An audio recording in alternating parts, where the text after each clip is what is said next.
காத்திருப்பு போராட்டத்துல ஒரு பாடலை பாடும்போது காத்திருந்து அரசு செய்யாதா என்ற ஒரு ஏக்கத்தோடு இருக்கக்கூடிய இந்த சூழ்நிலையில எனக்கு தோன்றிய வரிகள் என்று பார்த்தால் மீண்டும் ஒருவரை அந்த வரிகளை நினைவுபடுத்துங்கள் என்று சொல்லுகிற பட்சத்திலே மீண்டும் ஒருவரை பாட வேண்டிய சொல்லுவர்.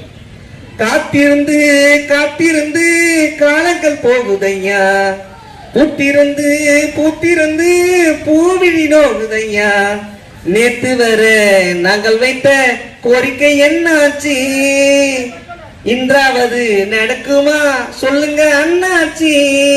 காத்திருந்து காத்திருந்து காலங்கள் போகுதையா, பூத்திருந்து பூத்திருந்து பூவிழி நோகுதையா என்ற பாடல் வரிகள் மூலமாக காத்திருப்பு போராட்டத்திற்கு உள்ளே இருந்து எங்களுடைய கோரிக்கைகள் நாங்கள் முன்வைக்கக்கூடிய தருணமாக இது அமைந்துவிட்டது.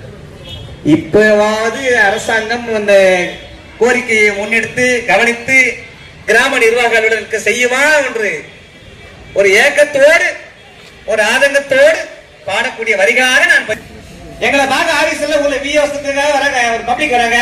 யார் வராங்க? கல்லூரி மாணவர்கள் மாணவர்கள் வராங்க ஊக்கத்தொகைக்காக. ஒரு விவசாயி ஆபீஸ்ல பார்த்தாவே வீட்டுக்கு போனோம், உள்ள போய் உட்கார்றதுக்கு ஒரு அச்சம்.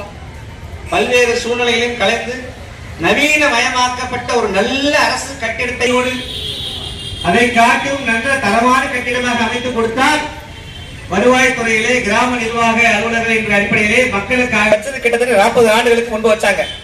40 ஆண்டு காலத்திற்கு முன்பாக 10ஆம் வகுப்பு கல்வி தகுதி என்பது ஒரு மிகப்பெரிய படிப்பு. 10ஆம் வகுப்பு படிச்சிருக்காரு ஆமா கண்டிப்பா நீ ஒரு விஏஓ ஆகலாம். எல்லாம் மாறி போய் இப்போது 95% பணிகள் எல்லாமே இணைய வழியில் மாறிவிட்டது.